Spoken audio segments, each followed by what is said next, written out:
Kita beralih ke informasi selanjutnya. Saudara, peta zona COVID-19 di Aceh kembali berubah pada periode sepekan lalu setelah Satuan Tugas COVID-19 Nasional mengeluarkan peta resiko COVID yang baru untuk Aceh.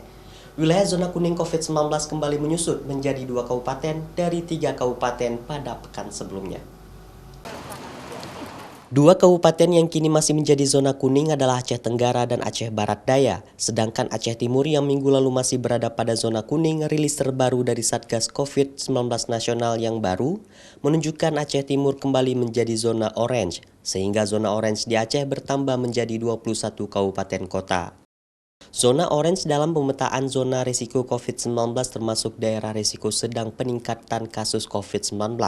Sedangkan di zona kuning digolongkan risiko rendah kasus COVID-19. Ada beberapa indikator zona risiko tersebut berubah di antaranya. Naik atau turunnya angka kematian akibat COVID, tinggi atau rendahnya angka kesembuhan pasien COVID, dan adanya peningkatan serta penurunan kasus konfirmasi positif yang baru dalam seminggu terakhir.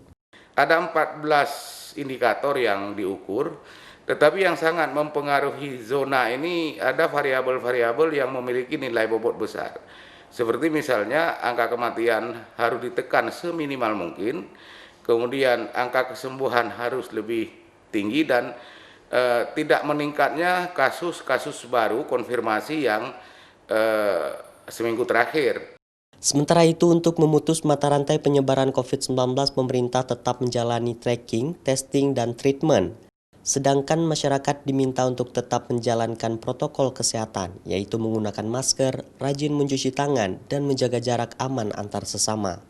Menurut Saifullah, kombinasi yang dijalankan pemerintah dan prokes yang dijalankan masyarakat ini dapat menekan angka konfirmasi baru COVID-19, angka kesembuhan pasien yang tinggi dengan memperbaiki tata kelola dan penanganan di rumah sakit, serta menekan angka kematian.